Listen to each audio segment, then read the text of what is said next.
নমস্কার, আমি মৌমিতা।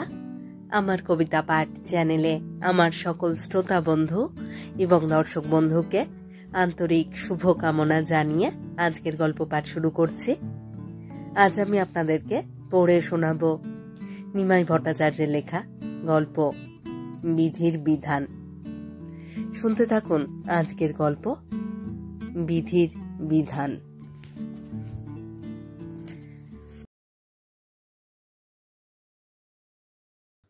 একেই বলে বিধির বিধান। কেমিস্ট্রি প্র্যাকটিক্যাল ক্লাস করবার সময় কখন যে বার্নারের আগুনে আঁচলে আগুন ধরেছে তা খেয়ালই করেনি চিত্রিতা চৌধুরী। কিন্তু দূর থেকেই সেই আগুন দেখেই তরুণ অধ্যাপক অমিয় সরকার গায়ের আলোয়ান দিয়ে ঝাপটে ধরেন চিত্রিতাকে। আহ, কি অসভ্য!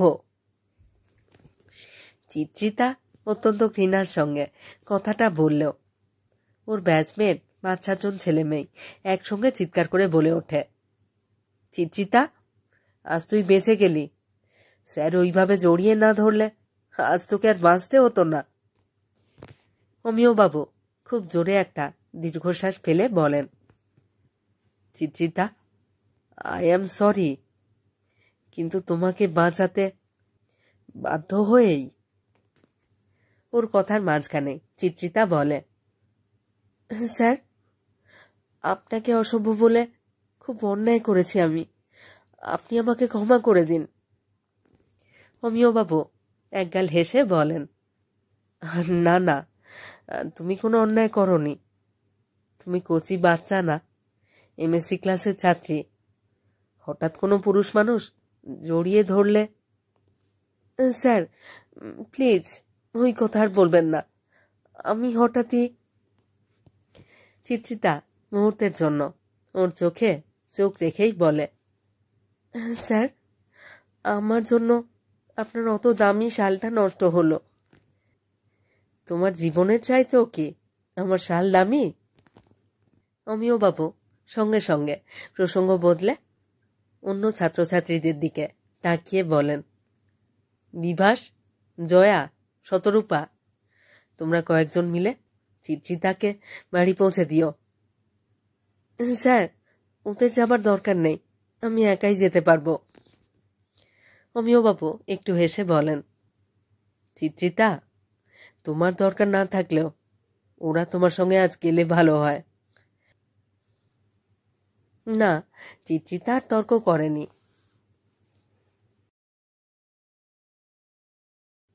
কড়া নাড়ার আওয়াজ শুনে বাসন্তী দেবী দরজা খোলেন। এটা কি অধ্যাপক অমিয়বাবুর বাড়ি? হ্যাঁ। উনি বাড়ি আছেন? বাসন্তী দেবী একটু হেসে বলেন, অন্যদিন সময় পায় না বলেই রবিবারেই ওকে একটু বাজারে পাঠাই, তবেও এখনই এসে পড়বে। উনি এক নিঃশ্বাসেই বলেন, আপনাদের তো চিনলাম না। আমরা অমিয়বাবুর এক ছাত্রীর মা বাবা। ও, আসুন আসুন, আপনারা ভিতরে আসুন, বাসন্তী দেবী সঙ্গে সঙ্গেই বলেন। ওরা দুজনে বসার ঘরে বসতেই বাসন্তী দেবী বলেন, আপনারা চা খাবেন তো? ভদ্রলোক একটু হেসে বলেন, আপনি ব্যস্ত হবেন না, আগে অমিয়বাবুকে আসতে দিন। ভদ্রমহিলা বলেন, উনি যে আমাদের কি উপকার করেছেন তা। বাসন্তী দেবী একটু হেসে বলেন, ওমু ওমু আবার আপনাদের কি উপকার করলো?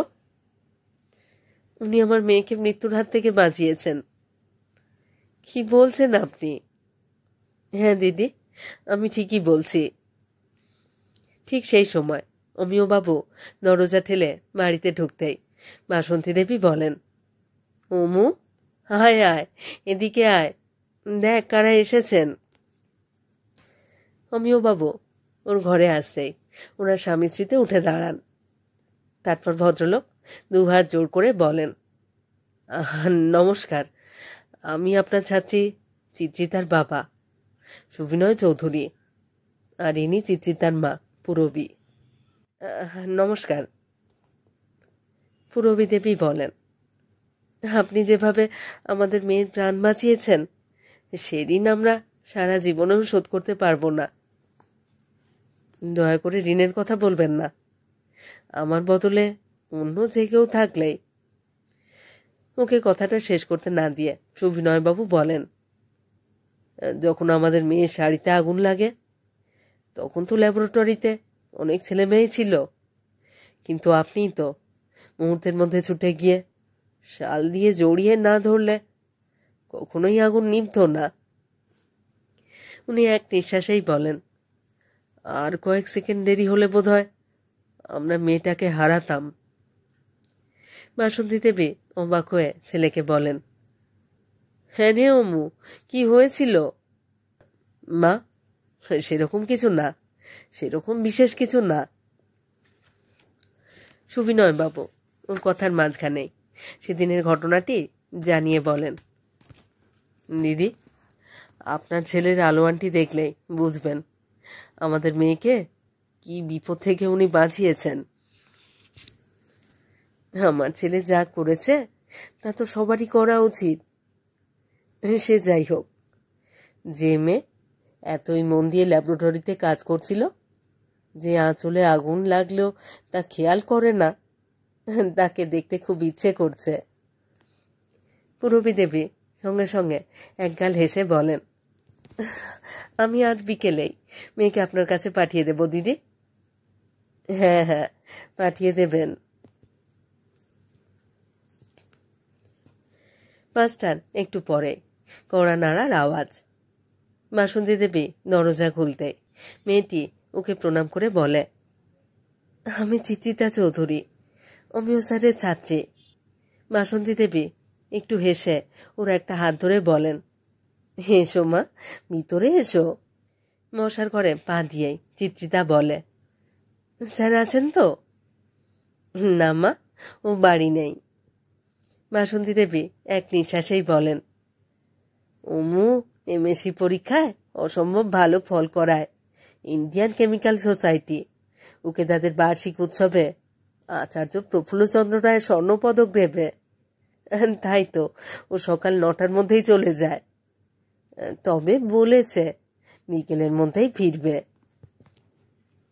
চিত্রিতা একটু হেসে বলে, স্যার যে খুবই ভালো ছাত্র ছিলেন, তা ওর পড়ানো দেখেই ছাত্রছাত্রীরা বুঝতে পারে। তুমিও তো খুবই ভালো ছাত্রী। আপনাকে কে বলল আমি ভালো ছাত্রী? মা রে, ল্যাবরেটরির কাজে তুমি এমনই মগ্ন ছিলে যে আঁচলে আগুন ধরেছে তাও খেয়াল করনি। খুব ভালো স্টুডেন্ট না হলে কেউ কি ল্যাবরেটরির কাজ অত মন দিয়ে করে? চিত্রিতা একটু জোরেই হেসে উঠে বলে, না না, আমিও তো ভালো ছাত্রী না, তবে তখন এমন একটা এক্সপেরিমেন্ট করছিলাম যে একটু এদিক ওদিক হলে বিপদ ঘটত, তাই। আচ্ছা আচ্ছা, হয়েছে হয়েছে, তোমাকে আর কৈফিয়ত দিতে হবে না। বাসন্তী দেবী আস্তে আস্তেই বলেন, এখন বলো তো, চা খাবে নাকি শরবত খাবে? আমি চা খাই না, তাছাড়া শরবতও দিতে হবে না। চা খাও না ভালো কথা, কিন্তু শরবত খাবে না কেন? বাসন্তী দেবী কথাটা শেষ করেই ওখান থেকে চলে যান। কয়েক মিনিট পর শরবতের গিলাস হাতে নিয়ে বাসন্তী দেবী বসবার ঘরে ঢুকেই দেখেন চিত্রিতা মুগ্ধ হয়ে ওর স্বামীর ছবি দেখছে।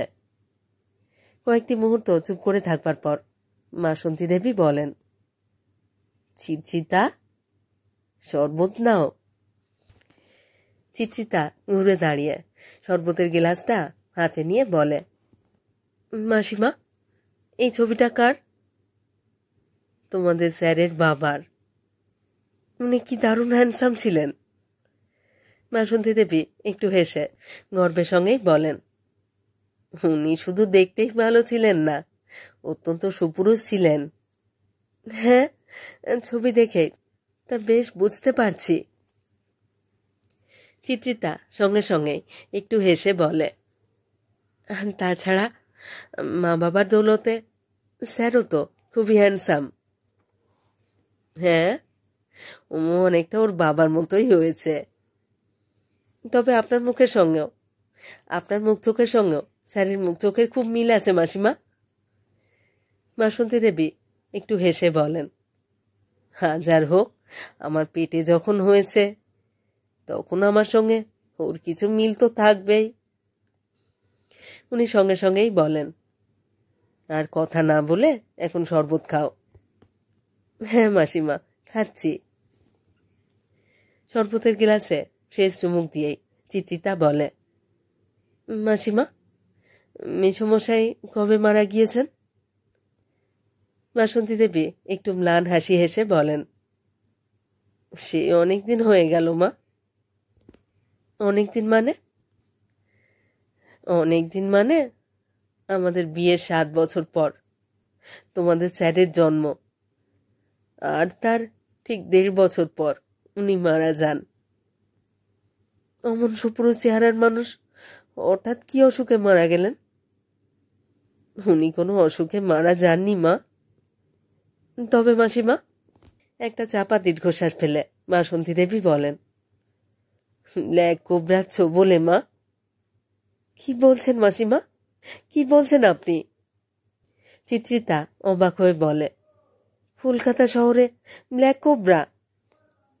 না না, কলকাতায় না, সাব হিমালয়ান রেঞ্জে অজানা গাছপালা সার্ভে করবার সময়। উনি কি বটানিস্ট ছিলেন মাসিমা? হ্যাঁ মা, উনি বটানিতে ডিএসসি ছিলেন। স্বয়ং প্রধানমন্ত্রী নেহেরুর সুপারিশে উনি বটানিক্যাল সার্ভে অফ ইন্ডিয়ার জয়েন্ট ডিরেক্টর হয়ে গবেষণার দায়িত্ব নেন। হঠাৎ হঠাৎ নেহেরু সুপারিশ করলেন কেন? আমাদের শ্বশুরবাড়ি এলাহাবাদে, আনন্দ ভবনের কাছেই আমার দাদা শ্বশুর বাড়ি তৈরি করেন। তাছাড়া আমার শ্বশুর মশাই ছিলেন নেহেরুর বন্ধুস্থানীয়। আপনার শ্বশুরও কি কংগ্রেসি রাজনীতি করতেন মাসিমা? উনি কোনো কালেই রাজনীতি করেননি। উনি এলাহাবাদ বিশ্ববিদ্যালয় ইংরাজি সাহিত্যের অধ্যাপক ছিলেন। ও তাই বুঝি? যাই হোক, ওমর বাবা বরাবরই খুব ভালো ছাত্র ছিলেন বলে নেহেরু ওকে খুবই স্নেহ করতেন মা। তাই তো, উনি ডিসিএস করেন, আর উনি ডিসিএস করবার পরই। বুঝেছি মাসিমা। মুহূর্তের জন্য থেমেই বলে, আপনি বললেন যে স্যারের 1.5 বছর বয়সে মেসোমশাই মারা যান, তার মানে উনি তো অল্প বয়সে মারা গিয়েছেন। হ্যাঁ, উনি যখন মারা যান তখন ওর বয়স হয়েছিল 32 বছর 7 মাস মা। বাসন্তী দেবী একটু ম্লান হাসি হেসে বলেন, কি করেছে সেই দুর্যোগের দিনগুলো পার হলাম মা, তা ভাবলেও শিউরে উঠি। মাসিমা, তখন আপনার বয়স কত? 28 বছর। ও মা, এখন লেখাপড়া জানা অনেক মেয়েই তো এই বয়সে বিয়েও করে না। আমিও শুধু গ্র্যাজুয়েশন করে বিয়ে করতে চাইনি মা, আমার মা বাবাও চাইছিলেন আমি এমএসসি পড়ি। কিন্তু জানো, আমার শাশুড়ি আমাকে দেখে এমনই মুগ্ধ হলেন যে। চিত্রিতা হাসতে হাসতে বলে, মেসোমশাইয়ের সঙ্গে আপনার ছবি দেখে বুঝতে পেরেছি আপনি কি অসম্ভব সুন্দরী ছিলেন। আপনার শাশুড়িকে দোষ দেবার কোনো কারণ নেই মাসিমা। বাসন্তী দেবী একটু শুকনো হাসি হেসে বলেন, কিন্তু মেয়েদের সৌন্দর্য যে অনেক সময় অভিশাপ হয়ে দাঁড়ায়, তা কি জানো? চিত্রিতা সঙ্গে সঙ্গে কোনো কথা বলতে পারে না। তাছাড়া ঠিক সেই সময় অধ্যাপক ফিরে আসেন। অমিও ঘরে ঢুকে চিত্রিতাকে দেখে একটু হেসে বলেন, তুমি কখন এলে? অনেকক্ষণ স্যার, অনেকক্ষণ এসেছি। অমিও ওর সঙ্গে আর কোনো কথা না বলে বাসন্তী দেবীকে প্রণাম করে স্বর্ণপদকটি মায়ের হাতে দিয়ে বলেন, মা, এই হচ্ছে আচার্য প্রফুল্লচন্দ্র রায় গোল্ড মেডেল। চিত্রিতা সঙ্গে সঙ্গে বলে, মাসিমা, মেডেলটা একটু দেখব? হ্যাঁ হ্যাঁ, নাও না, এই নাও।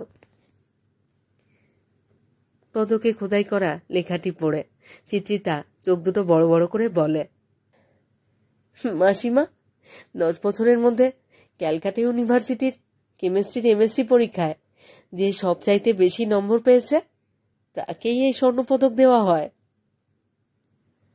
ও মুহূর্তের জন্য একটু থেমে একটু হেসে বলে, sir, what a great honour. অমিও শুধু হাসেন। তারপর উনি বাবার ছবির নিচে পদকটি রেখে বাবাকে প্রণাম করেন। এবার অমিও দৃষ্টি ঘুরিয়ে চিত্রিতার দিকে তাকিয়ে বলেন, হঠাৎ হঠাৎ কি মনে করে আমাদের বাড়ি এলে? মারে, মাসিমা হাসতে বলেছিলেন। বাসন্তী দেবী সঙ্গে সঙ্গে বলেন, হ্যাঁ, আমি তো ওর মা বাবাকে বলেছিলাম মেয়েকে পাঠিয়ে দিতে। ও, তাই নাকি? এবার বাসন্তী দেবী একগাল হেসে ছেলেকে বলেন, চিত্রিতার সঙ্গে গল্প করে সময়টা কিন্তু বেশ কাটছিল। তাহলে তোমার গল্প করবার একজন জুটলো মা? শুধু খাওয়ার সময় ছাড়া আর কোনো সময় আমার সঙ্গে তোর কথা বলবার সময় হয় না। যতক্ষণ বাড়ি থাকিস ততক্ষণই তো পড়াশুনো নিয়ে ব্যস্ত থাকিস।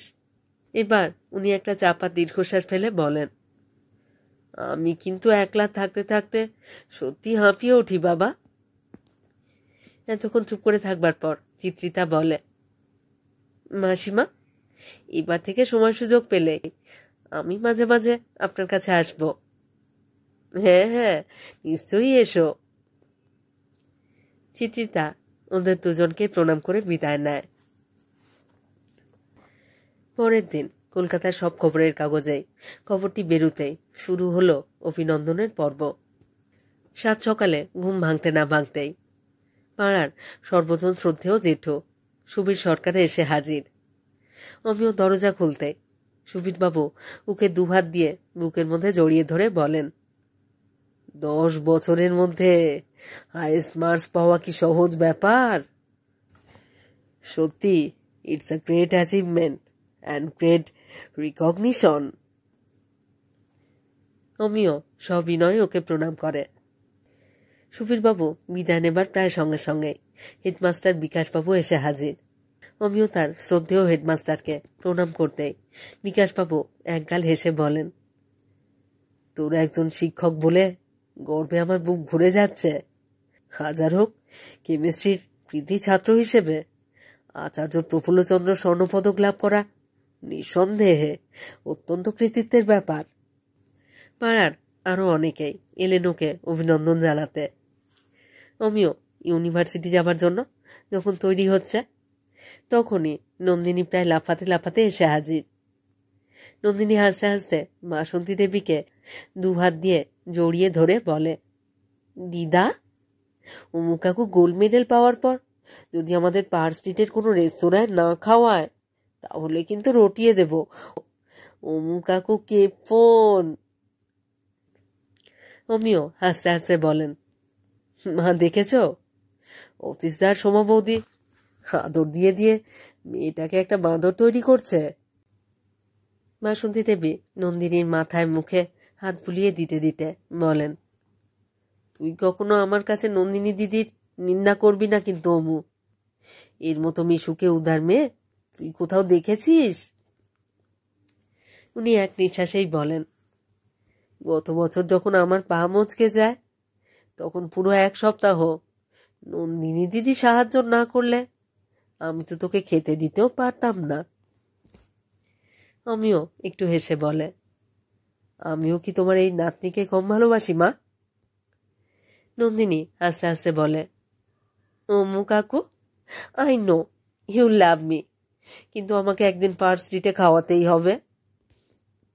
তুই অনার্স নিয়ে পাশ করলে আমি পরপর 3 দিন তোকে পার্ক স্ট্রিটে খাওয়াবো, প্রমিস। অনার্স পরীক্ষা দেবার তো এখনো প্রায় বছর 2 দেরি। এখন তুমি গোল্ড মেডেল পেয়েছো বলে চটপট খাইয়ে দাও তো। হ্যাঁ দিদি, তুই কিন্তু ঠিকই বলেছিস। আমিও হাসতে হাসতে বলে, হ্যাঁ রে নন্দিনী, তোর পাল্লায় পড়ে আমাকে পার্ক স্ট্রিটের রেস্তোরাঁয় যেতে হবে? 100 বার, 100 বার যেতে হবে।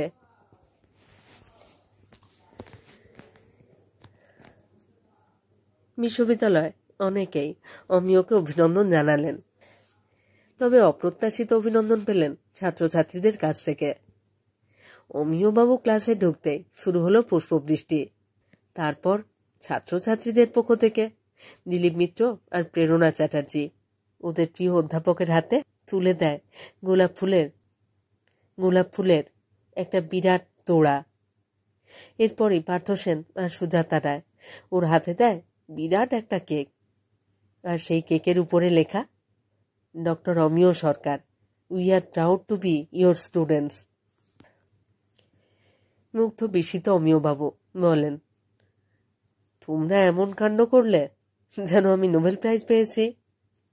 চিত্রিতা আর সায়ন্তনী একই সঙ্গে চিৎকার করে ওঠে, স্যার, 10 বছরের মধ্যে ইউনিভার্সিটির বেস্ট স্টুডেন্ট হওয়া কিন্তু কম কৃতিত্বের না। একটু নীরবতার পর অমিয়বাবু বলেন, my dear students, believe me, I don't feel like thanking you. সত্যি তোমাদের শুধু ধন্যবাদ দিতে মন চাইছে না, তবে বিশ্বাস করো, তোমাদের এই শ্রদ্ধা আর ভালোবাসার কথা আমি কোনো দিন ভুলব না। এবার উনি একটু হেসে বলেন, তোমরা এমন একটা কেক উপহার দিয়েছ আমাকে, যা আমি আর আমার মা মাসখানেক ধরে খেয়েও শেষ করতে পারবো না। আর তোমরা সবাই চলো আমাদের বাড়ি। Let us all enjoy the cake. Partha Sen চিৎকার করে বলে ওঠে, স্যার, উই আর রেডি। কেকটা দেখে সত্যিই খেতে ইচ্ছে করছিল। চিত্রিতা হাসতে হাসতে ওর পিঠে একটা থাপ্পড় দিয়ে বলে, হ্যাংলা কোথাকার। আমিও রোজ সকালে অন্তত 2-2.5 ঘন্টা পড়াশুনো না করে কখনোই ইউনিভার্সিটি যায় না। 5টা থেকে 5:30 নাগাদ ইউনিভার্সিটি থেকে ফিরে এসে একটু কিছু খেয়ে নিয়েই আবারও বেরিয়ে যায় কোনো না কোনো লাইব্রেরিতে। ফিরতে ফিরতে 9:30-10টা। রবিবার সকাল থেকে দুপুর পর্যন্ত বাড়িতে থাকলো। খাওয়া দাওয়া করে বইপত্র নিয়ে চলে যায় লাইব্রেরিতে। বাড়িতে ফেরে 9:30 নাগাদ। ছেলের স্বভাব চরিত্র ভালো, লেখাপড়াতেও ভালো। সেদিক থেকে বাসন্তী দেবী সত্যি ভাগ্যবতী। শুধু তাই না, ছেলে ওকে অভাবনীয় ভক্তি শ্রদ্ধা করে। এই পাড়ার প্রবীণতম ব্যক্তি অমরেশ সান্যাল তো অমিয়কে বলেন, তোমার বুকের পর কেউ সাপ নাচানাচি করলেও কখনোই ছবল মারতে পারবে না, শুধু তোমার মাতৃভক্তির জন্য। তবে বাসন্তী দেবীর একটাই দুঃখ, নিঃসঙ্গতা। পাড়ার অনেক ছেলে মেয়ে বৌঝিরা আসা যাওয়া করে, কিন্তু ওদেরও তো কাজকর্ম আছে। একটু আধটু গল্প গুজব করেই চলে যায় ওরা। ব্যতিক্রম শুধু নন্দিনী, সোমা অতীশের আদরের ছোটি। ও বইপত্রের ব্যাগ কাঁধে নিয়ে গলা চড়িয়ে বলে, মা, বাবা, আমি কিন্তু দিদার কাছে যাচ্ছি, আমার দেরি হলে চিন্তা করো না। সোমা রান্নাঘর থেকেই গলা চড়িয়ে বলে, কোন দিদার কাছে যাচ্ছিস? ও একই নিঃশ্বাসে একটু হেসে বলে, তোর তো ডজনখানেক দাদু দিদা, তা এখন কোন দিদার কাছে যাচ্ছিস? নন্দিনীও গলা ছড়িয়ে বলে, আমি সুন্দরী দিদার কাছে যাচ্ছি মা, ওই দিদাই তো আমাকে সবচাইতে ভালোবাসে। অতীশ কম্পিউটার কিবোর্ড থেকে হাত তুলে বলে, ছোটি মা, খাবার আগে কিন্তু এসে যেও। কেন, দিদা কি আমাকে খেতে দেবে না বাবা? না না, আমার আসতে দেরি হবে। আর এক মুহূর্ত দেরি না করে নন্দিনী ছুটে যায় তার প্রিয় দিদার কাছে। বাসন্তী দেবী ওকে দেখেই একগাল হেসে 2 হাত দিয়ে ওকে বুকে জড়িয়ে ধরেই বলেন, জানো দিদি, আমি কিন্তু তোমার কথাই ভাবছিলাম। নন্দিনী তার সুন্দর চোখ দুটো বড় বড় করে বলে, দিদা, তুমি আমার কথা ভাবছিলে কেন? তুমি যে আমাকে খুব ভালোবাসো ভালোবাসো বলেই তোমার কথা ভাবছিলাম। নন্দিনী শুধু একটু হাসে। বাসন্তী দেবী আবার বলেন, তুমি এলে বেশ আনন্দে সময় কাটে দিদি। ব্যাগটা নিচে নামিয়ে রেখেই নন্দিনী বলে, দিদা আমি এখানেই মাদুরে বসে পড়বো কিন্তু। হ্যাঁ দিদি, বেশ পড়ো। নন্দিনী পড়াশুনো শুরু করে আর বাসন্তী দেবী রান্নাঘরে গিয়ে কাজকর্ম শুরু করেন। 20-25 মিনিট পরে বাসন্তী দেবী ডাইনিং টেবিলের পাশে দাঁড়িয়ে বলেন, দিদি এদিকে এসো একবার। নন্দিনী ওর কাছে এসেই হাসতে হাসতে বলে, দিদা তুমি কিন্তু আমাকে খাইয়ে দাইয়ে ঠিক মোটা করে ছাড়বে। আমার নন্দিনী দিদি যেদিন মোটা হবে সেদিন যে পশ্চিমে সূর্য উঠবে। বাসন্তী দেবী সঙ্গে সঙ্গেই বলেন, চট করে এই 4টে লুচি নতুন গুড় দিয়ে খেয়ে ফেলো তো। তুমি তো নতুন গুড় দিয়ে লুচি খেতে ভালোবাসো দিদি। নন্দিনী খেতে খেতে একটু হেসে বলে, তুমি আমার উইকনেসগুলো জেনে গিয়েই বিপদ হয়েছে দিদা। বাসন্তী দেবী হো হো করে হেসে ওঠেন। হাসি থামলে উনি বলেন, দিদি তোমার কলেজ কদিন ছুটি? আজ তো কলেজের ফাউন্ডেশন ডে, কাল অ্যানুয়াল স্পোর্টস, আর পরশু কালচারাল প্রোগ্রাম বলে 3 দিন ছুটি। খুব ভালো হয়েছে, এই 3 দিন আমরা খুব গল্প করব।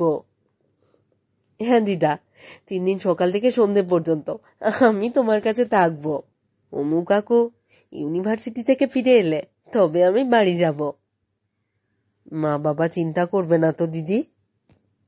তোমার কাছে থাকলে আবার চিন্তা কিসের দিদা? কিছুক্ষণ পরে সোমার টেলিফোন। বড়মা। হ্যালো হ্যালো বড়মা, ছুটি তোমাকে বিরক্ত করছে না তো? কলেজ ছুটির কদিন সারাদিন তোমার ছুটি আমাকে বিরক্ত করবে, কিন্তু এখান থেকে যেতে পারবে না। সোমা হাসতে হাসতে বলে, তোমাদের বন্ধুত্ব দেখে হিংসে হয়। সে আর কি করা যাবে বলো? কিন্তু রোজ রোজ তো নন্দিনীর কলেজ বন্ধ থাকে না, থাকতেও পারে না। তখন সারাদিন সময় আর কাটতেই চায় না। সকাল সন্ধে যখনই সময় পায় নন্দিনী কিছুক্ষণের জন্য ঠিকই ঘুরে যায়। বিকেলের দিকে পাড়ার কোনো না কোনো 2-1 বৌমারাও আসেন কিছু সময়ের জন্য। তবু বাসন্তী দেবীর মন ভরে না। এমন একজনকে কাছে পেতে ইচ্ছে করে যাকে সুখ দুঃখের সব কথা প্রাণ খুলে বলা যায়। তাছাড়া অন্তত একজনকে জানাতে ইচ্ছা করে এক শিশুপুত্রকে নিয়ে সুন্দরী যুবতী বিধবার নীরব সংগ্রামের কাহিনী। বাসন্তী দেবী মাঝে মাঝে স্বপ্ন দেখতেন নন্দিনী আরো একটু বড় হলেই ওকে নিজের জীবনের দুর্যোগময় দিনগুলোর কথা বলে উনি অনেকটা হালকা বোধ করবেন। কিন্তু হা ভগবান, জীবনের উজ্জ্বল এক অধ্যায়ের সূচনা করবার জন্য অতীশ আর সোমা তাদের প্রাণপ্রিয় ছটিকে নিয়ে চলে গেল দিল্লি।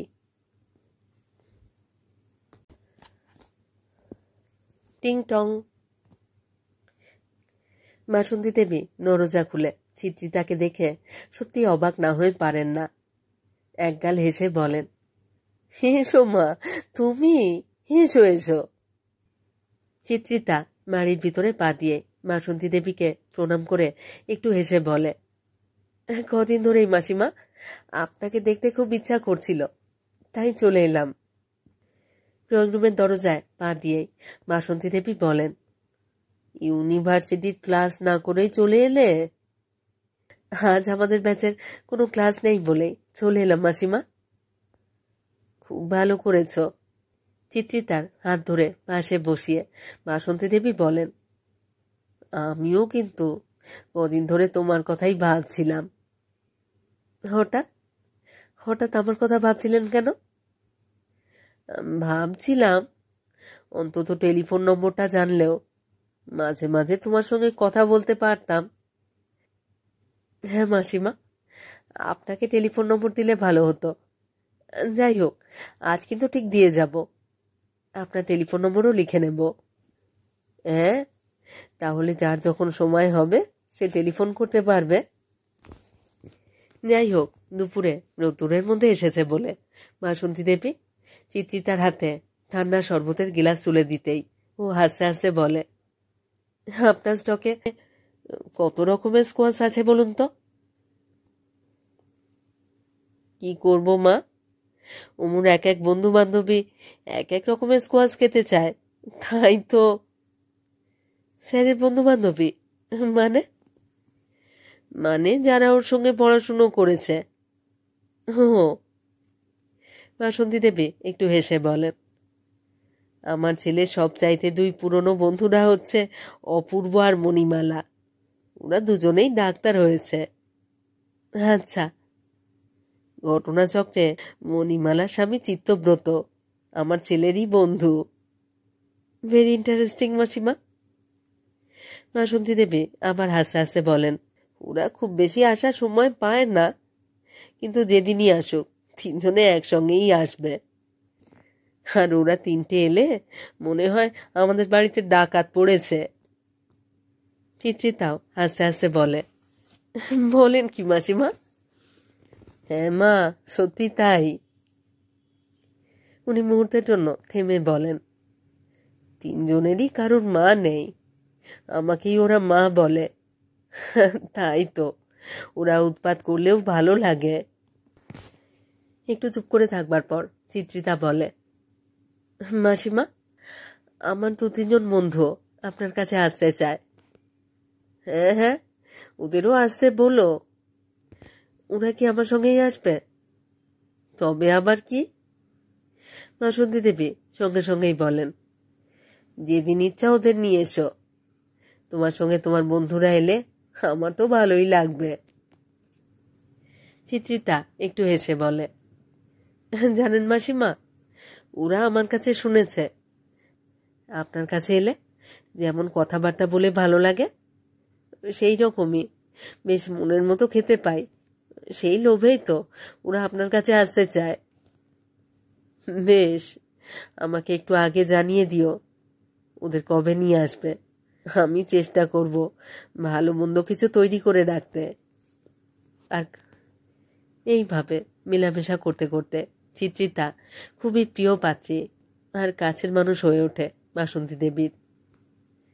এই স্নেহময়ী মহিলার ঘনিষ্ঠ সান্নিধ্যে এসে চিত্রিতারও মন আনন্দে খুশিতে ভরে যায়। পাশাপাশি শুয়ে গল্প করতে করতে চিত্রিতা হঠাৎ প্রশ্ন করে, আচ্ছা মাসিমা, আপনার শ্বশুরবাড়ি এলাহাবাদে? আপনারাও কি ওখানেই থাকতেন? না মা, আমরা কাশিতে থাকতাম। আপনার বাবা কি কাশিতেই চাকরি করতেন? আমার বাবা কাশী হিন্দু বিশ্ববিদ্যালয়ে পলিটিক্যাল সায়েন্সের প্রধান অধ্যাপক ছিলেন। মা, দুটো ফ্যামিলির মধ্যে যোগাযোগ হলো কিভাবে? তবে শোনো, আমার শাশুড়ির সবচাইতে ছোট ভাইয়ের বিয়ে হয় কাশী হিন্দু বিশ্ববিদ্যালয়ের ইংরেজি এক অধ্যাপকের মেয়ের সঙ্গে। আর সেই সময় বরযাত্রী হয়ে আসেন আমার শ্বশুর শাশুড়ি। তারপর বরযাত্রীদের দেখাশুনোর ভার পড়েছিল আমাদের একদল বন্ধুর উপরই। বাসন্তী দেবী মুহূর্তের জন্য থেমে একগাল হেসে বলেন, সেই সময় মা দুদিন ধরে আমাকে বারবার দেখেই ওরা। চিত্রিতাও হেসে বলে, বুঝেছি মাসিমা, ওদের পছন্দ হয়ে যায়। 2-1 মিনিট চুপ করে থাকবার পর চিত্রিতা বলে, মাসিমা, বিয়ের পর কি আপনি এলাহাবাদে থাকতেন? না মা, আমি তোমার মেসোমশাইয়ের সঙ্গে কলকাতাতেই থাকতাম।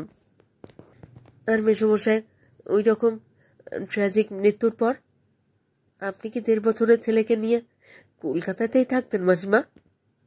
বাসন্তী দেবী খুব জোরে এবার একটা দীর্ঘশ্বাস ফেলে বলেন,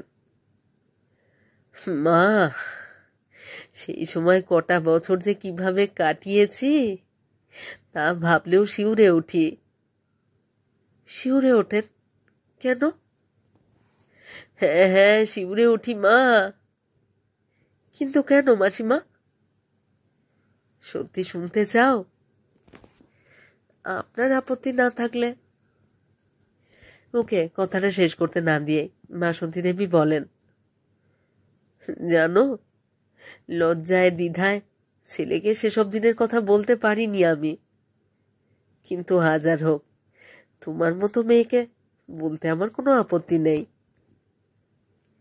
কিছুক্ষণ চুপ করে থাকবার পর বাসন্তী দেবী বলেন, শাঁখা সিঁদুর খোয়াতেই আমার 2 ভাসুর, 1 দেওর আর 2 নন্দাই আমাকে সাহায্য করবার জন্য ঝাঁপিয়ে পড়লেন। ঝাঁপিয়ে পড়লেন মানে? মানে অভাবনীয় উৎসাহী হয়ে উঠলেন। শুনে ভুরু কুঞ্চিত করে চিত্রিতা।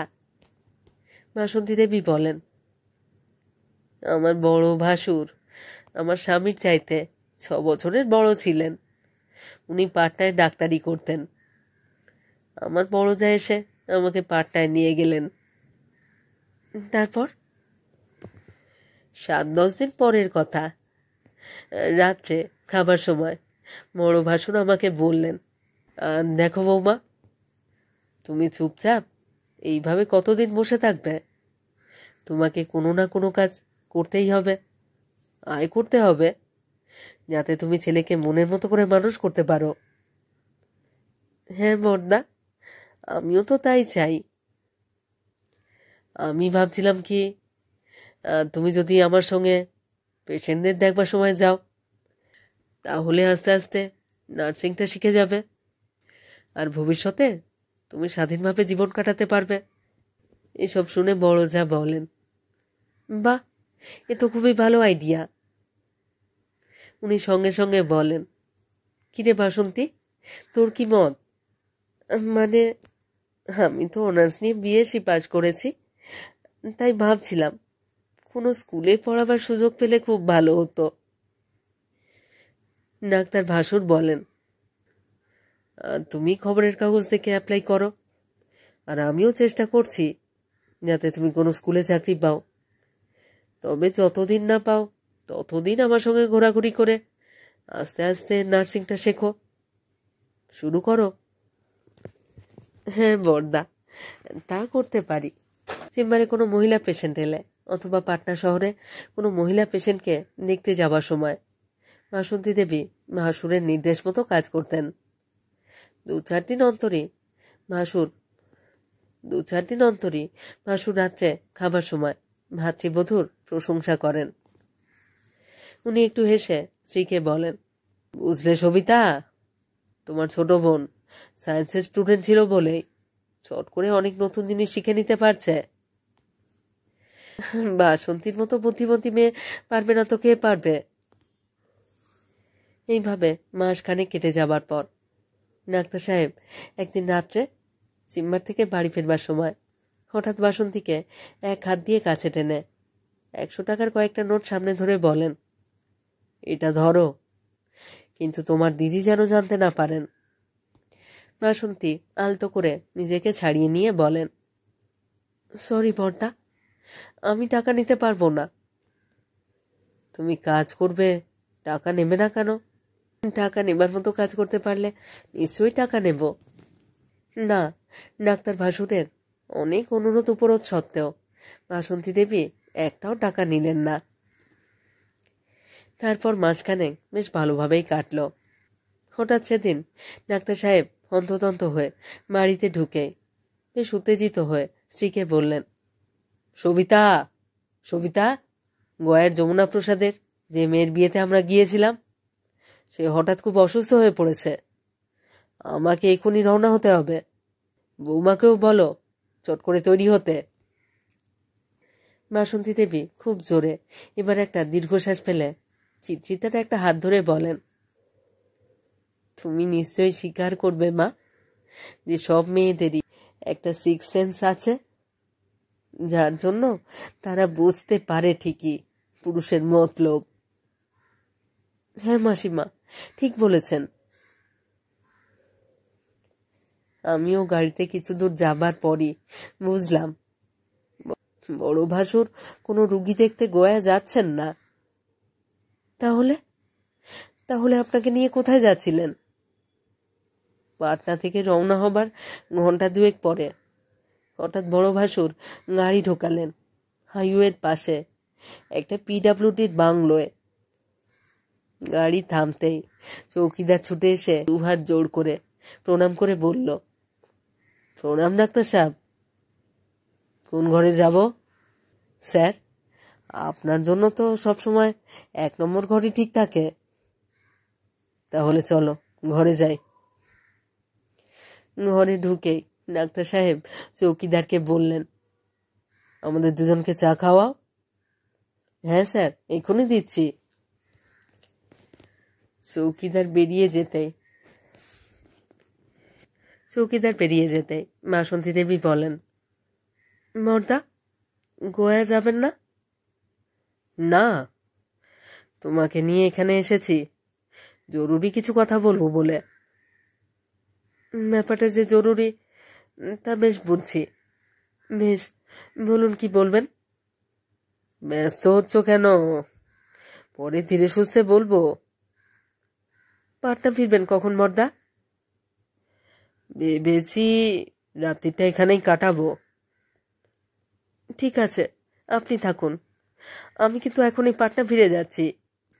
বাসন্তী দরজার দিকে পা বাড়াতেই নেকড়ে বাঘের মতো লাফ দিয়ে এসে ডাক্তার সাহেব খপ করে ওর বাঁ হাত ধরেই মুখের কাছে টেনে এনে বলেন, আমার সঙ্গে রাত না কাটিয়ে যাবে কোথায়?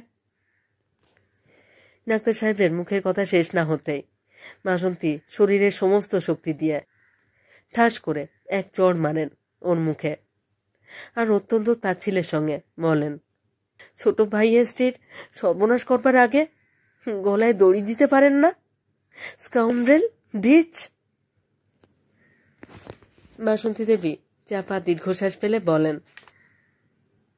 চিত্রিতা, মাছ ধরে পাটনা ফিরতে প্রায় 10টা বেজে গেল।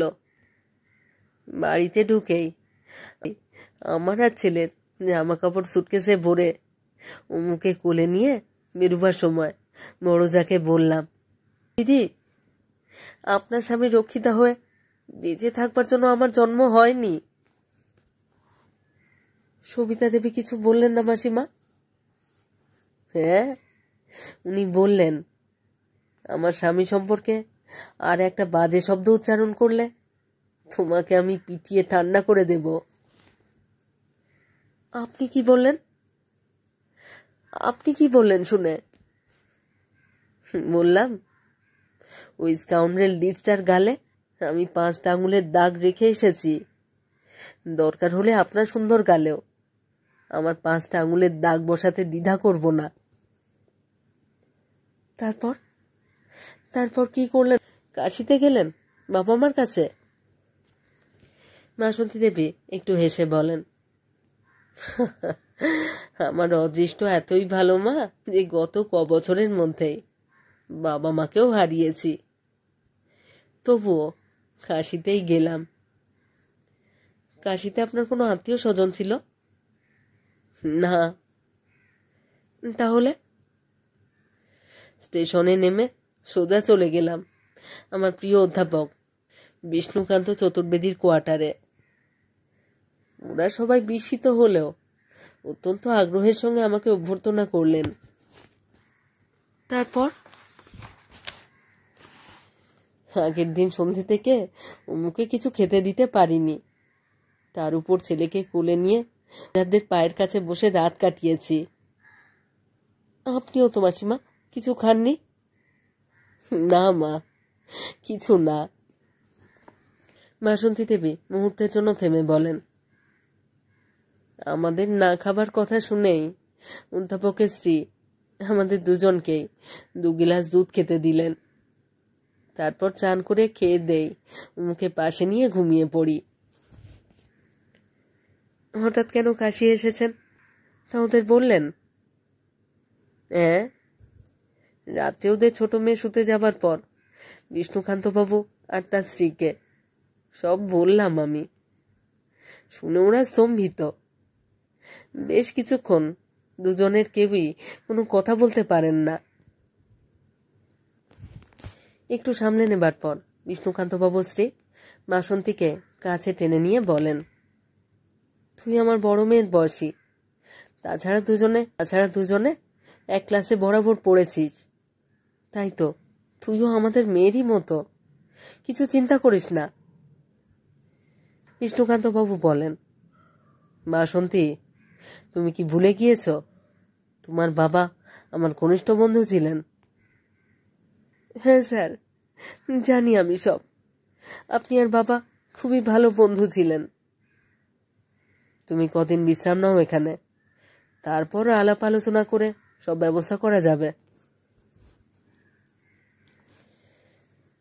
আমি কাশিতে মাসখানেক কাটিয়ে কলকাতায় এসে বিষ্ণুকান্তবাবুর বড় মেয়ে আর আমার বিশেষ বন্ধু অন্নপূর্ণার বাড়িতে উঠলাম।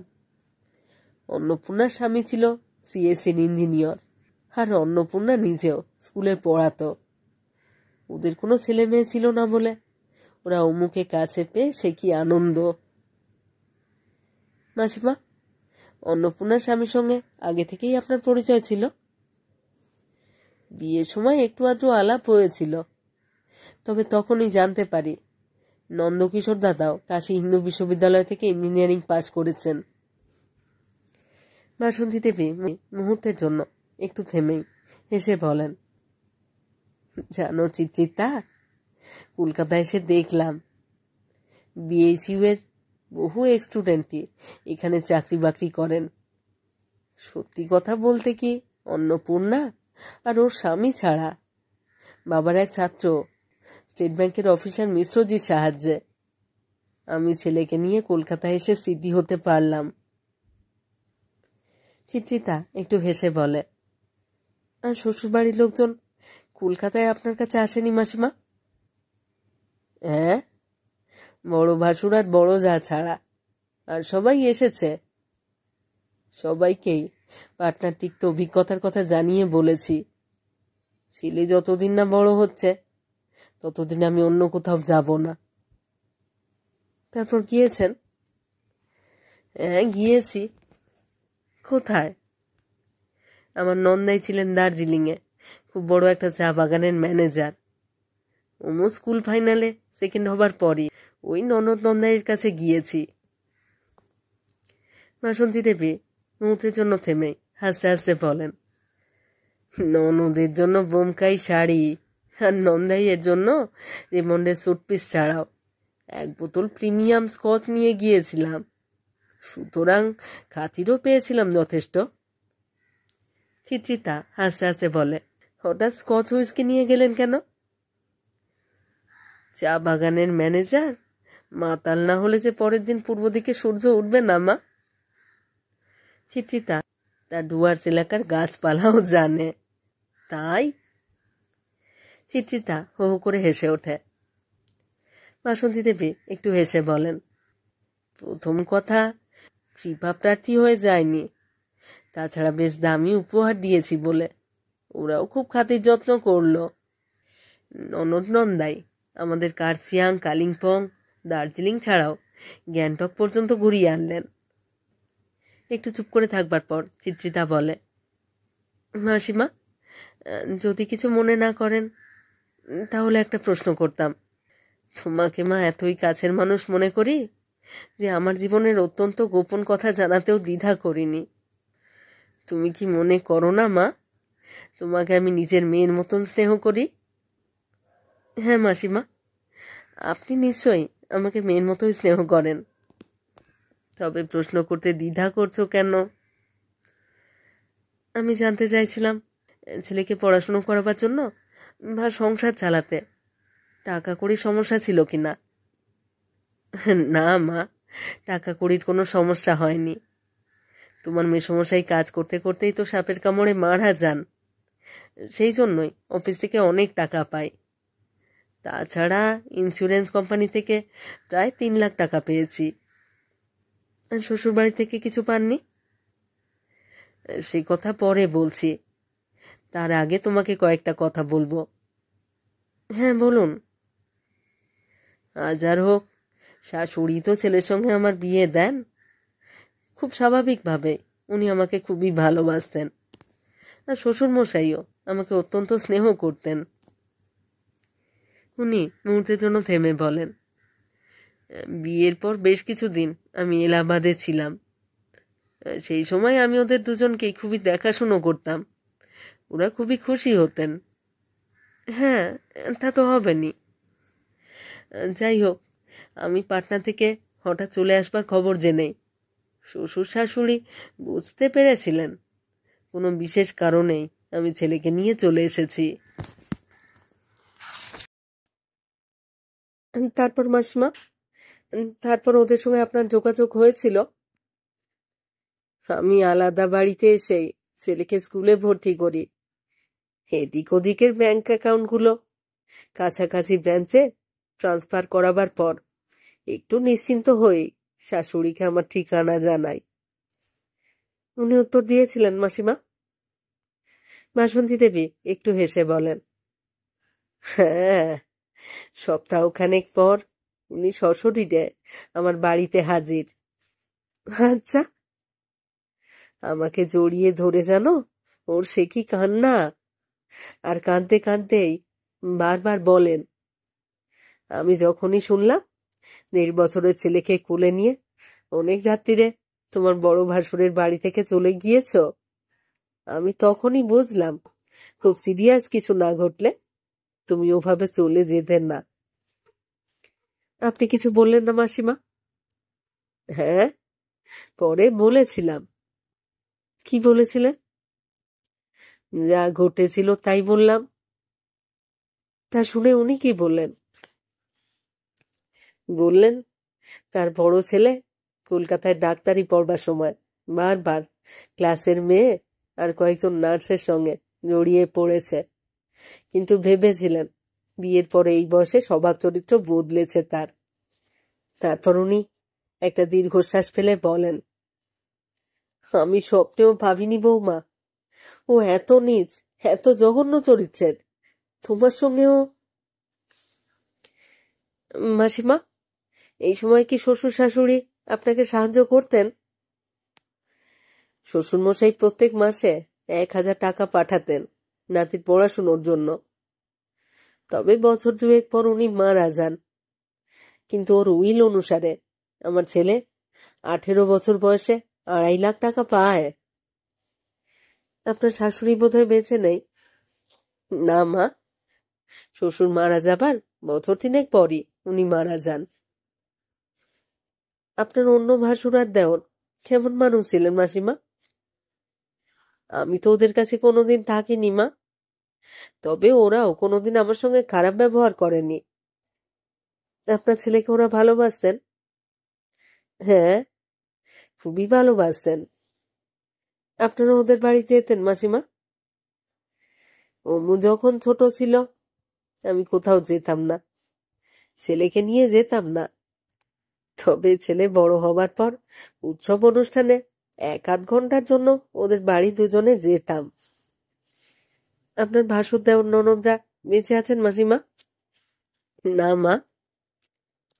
বাসন্তী দেবী একটু পরেই বলেন, সবার আগে মেজ ভাসুর হার্ট অ্যাটাকে মারা যান।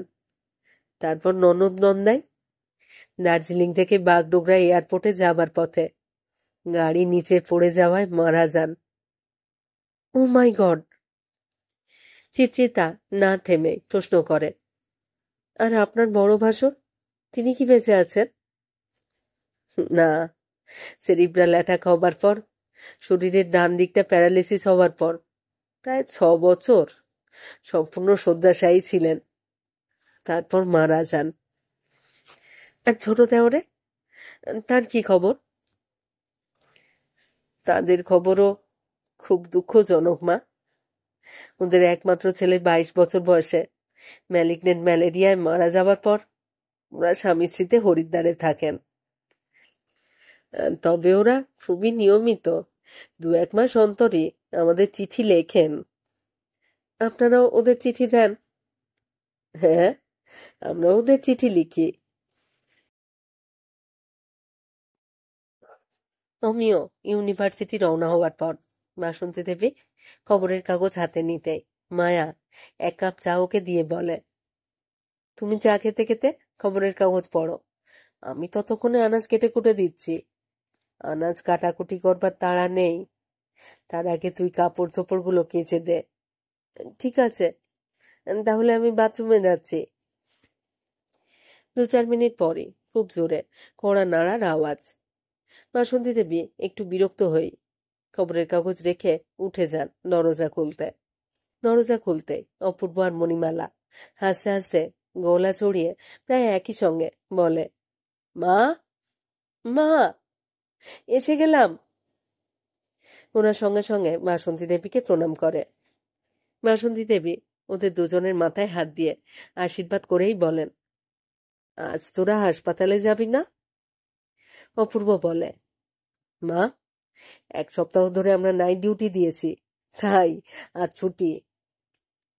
মণিমালা বলে, কাল থেকে 1 সপ্তাহ মর্নিং ডিউটি, তাই আজ সারাদিন তোমাকে জ্বালাতন করবো বলে চলে এলাম।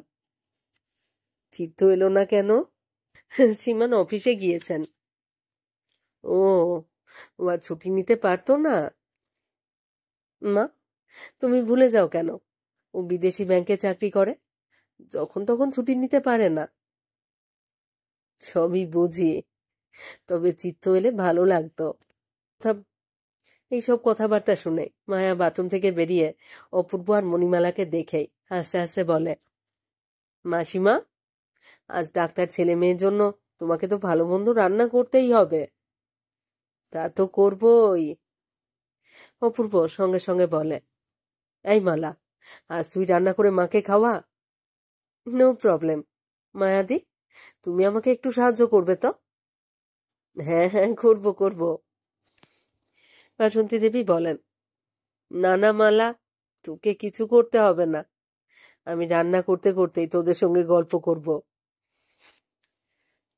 মণিমালা সঙ্গে সঙ্গে বলে, মা, আজ তোমাকে রান্নাঘরে ঢুকতেই দেব না। হাসি ঠাট্টা গল্পগুজব আর টুকটাক এটা ওটা খাওয়া চলছে, সেই সঙ্গে মাঝে মধ্যে অপূর্বর হাসি। মণিমালা বলে, আচ্ছা অপু, তোর হাসি মানেই তো অট্ট হাসি। বাপরে বাপ, মনে হয় যেন সব বাড়িঘর ভেঙে পড়ছে। অপূর্ব বলে, দেখ মালা, আমার মনে তো কোনো ময়লা নেই, তাই এরকম প্রাণ খুলে হাসতে পারি। এই হাসির জন্যই তোর কপালে মেয়ে জুটছে না, জুটবেও না। বাসন্তী দেবী বলেন, আহ মালা, কি বলছিস তুই? যে মেয়ে অপুকে স্বামী হিসেবে পাবে সে সত্যিই ভাগ্যবতী। অপুর মতো ছেলে তো লাখে একটা হয় না। অপূর্ব একটু হেসে বলে, আরে মালা, মায়ের কথাগুলো তোর কানে গিয়েছে? না অপু, মায়েরা ছেলে মেয়েদের ব্যাপারে সবসময় বাড়িয়ে বাড়িয়ে বলে। হঠাৎ কড়া নাড়ার আওয়াজ।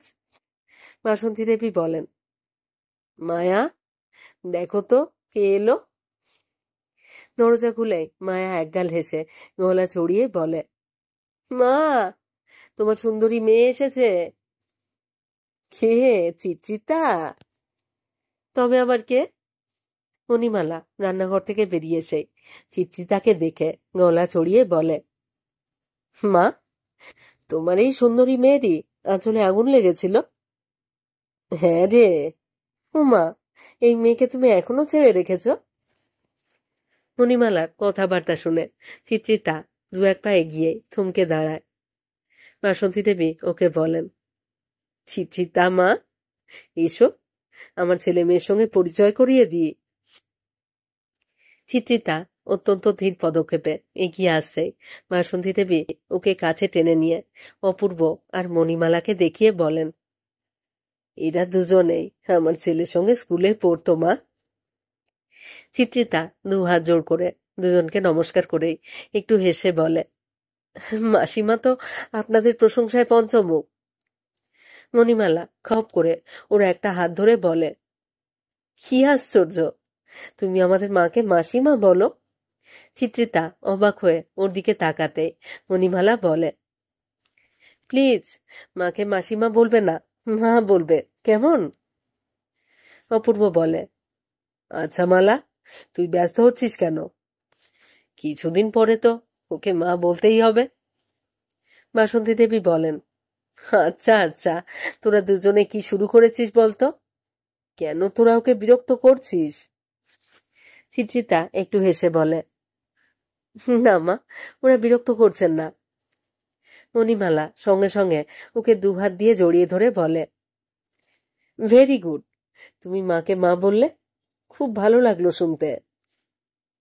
এরপর মণিমালা বাসন্তী দেবীকে বলে, মা, তুমি আর দেরি করো না, চিত্রিতার মা বাবার সঙ্গে কথা বলে বিয়ের দিনটা ফাইনালাইজ করো।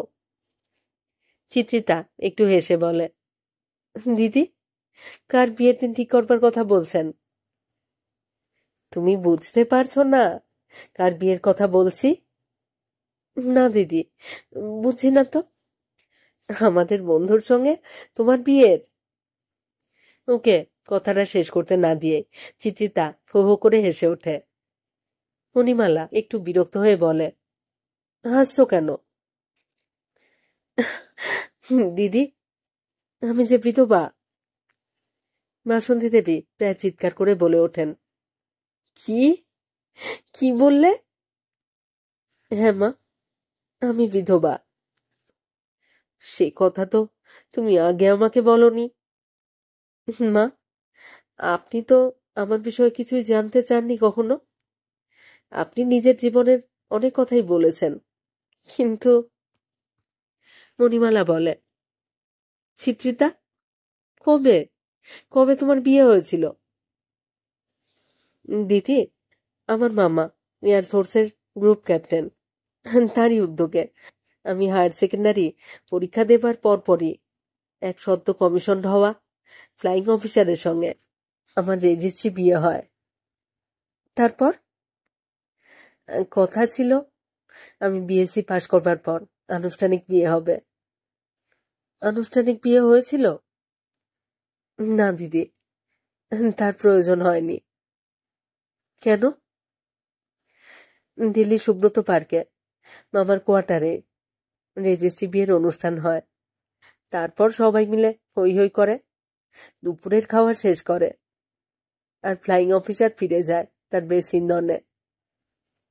চিত্রিতা এবার দীর্ঘশ্বাস ফেলে বলে, কিন্তু পরের সকালে সেকেন্ড শটই করবার সময় ওর মিগ ক্র্যাশ ল্যান্ড করায়, ফ্লাইং অফিসারের মৃত্যু হয়। বাসন্তী দেবী কপালে হাত দিয়ে দীর্ঘশ্বাস ফেলে শুধু বলেন, ভগবান। কিছুক্ষণ কারোর মুখেই কোনো কথা নেই। তারপর চিত্রিতাই প্রথম কথা বলে। বাসন্তী দেবীর একটা হাত ধরে ও একটু হেসে বলে, মা, তুমি খুব ভালো করেই জানো অনেকের অদৃষ্টে অনেক কিছু জোটে না, কিন্তু সেই দুঃখ, সেই ব্যর্থতা স্বীকার করে নিতে হয়, স্বীকার না করে উপায় নেই। না, এবারও কারোর মুখেই কোনো কথা নেই। একটু পরে চিত্রিতা বাসন্তী দেবীকে প্রণাম করে বলে, মা, আজ আমি আসি, আবার আসবো। বাসন্তী দেবী ওর মাথায় হাত দিয়ে বলেন, হ্যাঁ মা, এসো।